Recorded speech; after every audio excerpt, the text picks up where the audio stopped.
On this episode of the Ben and Bryan Sports Show, we are going to do the top 10 fantasy projections of running backs. And we are the fantasy experts. So take our advice, take it to the bank, and become the champion of your league. And Bryan, quit shaking your damn head. Go ahead and introduce yourself. Sorry, I didn't let you introduce yourself on this one. And I'm Bryan because this motherfucker never gets it right. He always fucks it up. So at least he didn't say the B&B Sports Show podcast. The Ben and Bryan Show podcast. The Ben and Bryan Show. Kicking it off right now.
We'll start with me first this time. Yeah, you first. 10. Number 10, I have Joe Mixon, running back, Cincinnati. I'm going to give you an explanation of a quick rundown of my top 10. I'm not going to give you who I have yet. I'm going to give you my reasoning behind it, like I did with the quarterbacks, the additions, subtractions. Most of my top 10, I go based off of guys that don't have the 1-2 punch that has to split carries with other running backs. I do have one on there that's going to split a lot of carries, and we'll get to him soon. But Joe Mixon, there's no other running back there in Cincinnati. He's going to take a full load of the carries and pass catching in the backfield. And he did well last season, and I think he's still going to be a top 10 running back this season. Okay. For my number 10, I'm going to go with Todd Gurley. I think with him leaving the Rams, I think that's going to add a little fuel to the fire. The fact that they wouldn't pay him almost this whole offseason, it took them almost a year for them to eventually pay him. I think that has a lot to do with how he's just going to come out and play really well for the Falcons. It's a new team. He has something to prove. So I look for him to be at least a top 10 running back. He'll be splitting the backfield with Coleman, I believe, won't he? No, Coleman's on the 49ers, but Oh, that's right. The next their backup running back. they don't have one. Freeman's gone. That's right. Well, then I guess he's going to be pulling a lot of the load then. So we'll find out how he does. That's what she said? Yeah. Okay. Number 9, I have, and this is the other guy that I said that was going to have to split his workload, but I still have him in the top 9. I have him making a leap. That's Raheem Mostert from the San Francisco 49ers. The fact that towards the middle of the season, he really turned on the Jets and was a rushing machine. He did fantastic throughout the playoffs, and I think this is going to be a leap. Even though they still have Tevin Coleman in the backfield and Jarek Cannon possibly getting ready to make his finally his debut in the regular season with the 49ers. But I still think Mostert takes the brunt of the carries and takes it to the house all the time. Ranked number 9. I'm also going with Mostert at number 9. I think that with the offensive line beefed up and him continually playing well last season, I don't see him slowing down at all this season. So, yeah, I'm definitely going to take him at number 9 also. Number 8, I have this guy predicted doing a top running back last season too with 1,000 yards at least projection, and he did it. And that is Josh Jacobs, running back, Las Vegas Raiders. He's the lone back of the backfield still, and I think he will have another 1,000-yard rushing season. He might even do better. We'll see, but I have him in top 10 once again. I have coming in at number 8. I'm going to have Joe Mixon as my number 8, just based on what you said earlier, the fact that he is the only um, real running back for the Bengals right now. So I'm going to go with him at number 8. You pretty much touched everything on it, so I don't really have nothing else to say on that. So, All right. Number 7, I have Alvin Kamara, New Orleans Saints. They didn't fill anybody in since Mark Ingram's departure still. He's going to get a brunt of the carries still. There's a lot of pass catches in the backfield. I think this is going to keep him in the top 10, and he's going to be my number 7th rank running back. I'm going to take Nick Chubb at number 7. I think with the Browns getting a new quarterback or a new coach or whatever, that team, I mean, they have Hunt sharing the backfield with them, but I still think that Chubb's going to get the majority of the carries. And that's the reason why I have Chubb out of my top 10, because now they got a full year with Kareem Hunt rather than first 8 games suspended. And I think that kind of takes away the workload from Chubb. At number 6, I have Ezekiel Elliott, Dallas. The reason why I have him 6 and not in the top 5 is at this point, I think if they do sign Prescott, the addition of CeeDee Lamb with already there, Cooper and Michael Gallup, I feel that they would have been more pass heavy. I guess it kind of depends on whether Prescott's there or not. It's a big factor. I mean, I have Prescott out of the top 10 in the quarterback situation. But the way it affects Ezekiel Elliott, Prescott's out of the situation. They've been running more. Elliott's going to get more touches, therefore will be higher on the list. But at this point, I'm going to have to just go with what if Prescott is here. I still think he's a top 10 running back fantasy-wise, and he's going to be 6th on my list.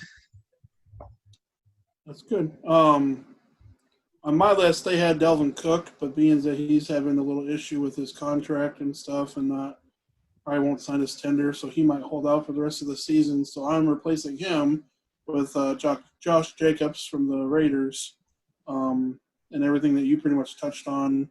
Like, he is pretty much the only running back for them, and he's a stud. He's a good running back, just on a really shitty team. Yeah, that's the reason why I have Dalvin Cook out of my lineup too. Is I don't know. We don't know where he's going to be. I mean, 1 year he did good, and then he was injured, and then he kind of was scattered a little bit on another season. But then last season he took off, and then he wants to get some more money. Obviously, he's not agreeing with the contract that they're trying to offer him, so therefore we don't know if he's going to be there or not. Obviously, so he's out of the top 10 for both me and Bryan for that reason. And moving on to number 5 that I have Derrick Henry, Tennessee. And what can I say that has already been said about Derrick Henry? This guy is King Henry. He's a Russian monster. Still the only back in Tennessee.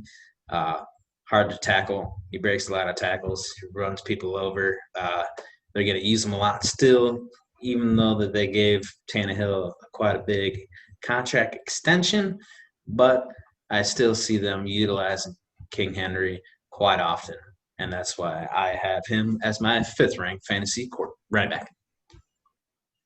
All right. For my 5th ranked, I got Ezekiel Elliott, and basically everything that you touched base on. If Dak Prescott isn't going to be, if he doesn't sign his tender or whatever, and if he doesn't play this season, I think he's going to probably get a lot more touches this year. But if he does sign, like you said too, I think they're going to be a lot more pass heavy than they are run heavy. So that's why I'm dropping him to number 5 because they have him at number 3 on this list. So I'm going to drop him down to number 5. All right, that brings me to my number 4, and I have Aaron Jones, Green Bay. Last season, he was at the second ranked. I think he finished off as fantasy-wise, PPR league. I think the fact that they did not address their wide receiver position, and I'm going to keep bringing it up, and I think a lot of people keep bringing it up that they didn't do that. That hurt them a lot. But it did not hurt Aaron Jones in one bit for being in the top 4 for fantasy-wise. He's a good running back. He's going to be a pass-catching back. They'll utilize him a lot. The only guy that they have there. So that's why he's number 4 on my list. And I actually kind of screwed up because with Dalvin Cook getting taken out, I meant to put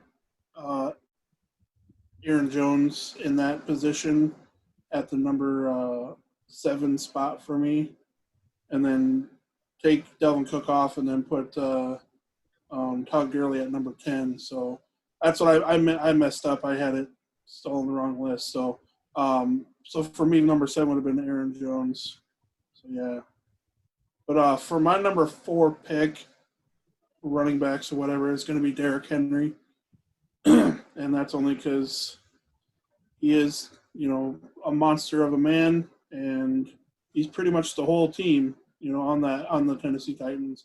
If you make Ryan Tannehill play quarterback, you're going to lose, just like they did in the playoffs. So as much as I like Ryan Tannehill and, I respect him for the years that he put in work for the Miami Dolphins, he's not on my team anymore. He's an enemy. So, but yeah, I'm switching up and I'm going to put him at number 4. Also, yeah, the touch base of another reason why I have Derrick Henry at number 5. I said that he is a stud. He is a stud, but the fact that they use him more of rushing beast than they do pass catching, and I think that only hinders him in the PPR rankings because obviously points per reception, he's not much of a pass catching running back. Not saying that he couldn't do it. He can do it. They just don't use him as much as it. He's more of a monster running you down up the middle guy. Which, go ahead. Sorry. Well, that makes sense. Perfect sense. All right. That brings me to my number 3. I have Austin Eckler, Los Angeles Chargers. I have him 3rd because he was still in top 5 last season, even with Melvin Gordon coming back. Now Melvin Gordon's off to Denver. He's the lone running back in Los Angeles. The fact that they don't have Philip Rivers, I don't think the Tyrod Taylor is going to be that much of a quarterback for them. I mean, not saying he's going to be terrible. I'm just saying he's not Philip Rivers. He's not Philip Rivers quality. He's not that good. So they're going to be running a lot more. Eckler is going to take brunt of the carries, a brunt of the pass catching in the backfield, and that's why he is my number 3. Okay, for my number 3, I got Alvin Kamara, just based on the fact that, he's on a loaded roster. He was, in a combination with one of the best backs last season. I think they're going to give him the rock a lot more this season and not depend on Drew Brees to try to win them the games. So I think he's going to have a stellar year, and I don't know. I think they definitely win the division this year with him. So he's my number 3 pick. Okay, so now we're going on to my top 2. They can be interchangeable, and I wouldn't be disappointed, and you wouldn't be disappointed. They're both studs of running backs. But I have number 2 as Saquon Barkley, the Giants running back. The reason why I have him 2 to number 1, I don't know. I don't even know why. I mean, he was injured last year, and that kind of hindered where he finished.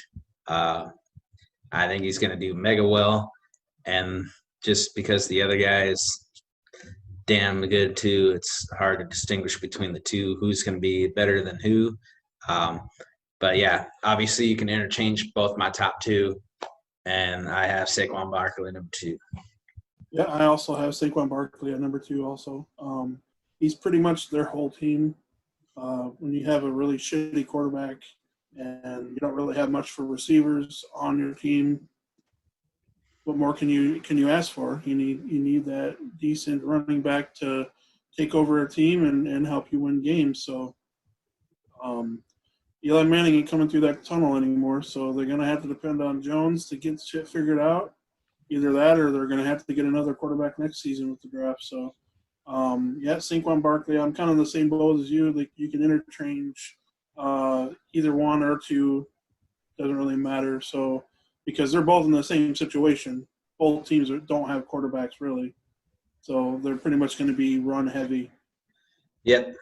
And yeah, the touch base with my number one, like you said, yours is going to be obviously the same as mine. And Christian McCaffrey, Carolina. Also, the touch base off of what you said about the Giants does, in fact, play with the Carolina Panthers too in the rebuild. They don't have a surrounding cast. They don't have. They got Teddy Bridgewater. What Teddy Bridgewater we're going to get? I feel like he looked better because he had the Saints and he had a stud cast around him. Now he's got basically nobody but Christian McCaffrey, and he's going to be the one trick. Oh, not one trick pony. He's just going to be the one man show. Christian McCaffrey. He's a great running back. He's a good passing running back, or pass catching running back. He's an overall stud. But yeah, you can intermingle or interchange Saquon and Christian McCaffrey as the top two. Yeah. And that's what I said too. Like Christian is an amazing player. If he goes down at any point this season, you're going to see the Carolina Panthers getting the number 1 draft next year, and they will take Trevor Lawrence as their future quarterback because hometown team, hometown kid or whatever. You couldn't ask for a better scenario for the Panthers. Me personally, I don't want that to happen because Trevor Lawrence deserves to play on a good team. So I don't want to see him on the Patriots either. So it's either the Jaguars or I don't know. Even the Chargers could be number 1 next year. So it's all up in the air. We don't know. But if Christian McCaffrey goes down at all this season, their season's done. There's no way in how they can recover from that. All right. So, guys, that kind of concludes our top 10. I bet you guys agree with us with the top 2 for sure. The only difference is you might move Saquon up to number 1 and Christian McCaffrey number 2. We won't be mad at you. They're both stud running backs. And if you guys have a different opinion on anything else, just go ahead and leave comments below and let us know what your top 10 fantasy projections are. We'd love to hear from you guys. Till then, we are the Ben and Bryan Show. I'm Ben, and that is Bryan. Peace. Peace.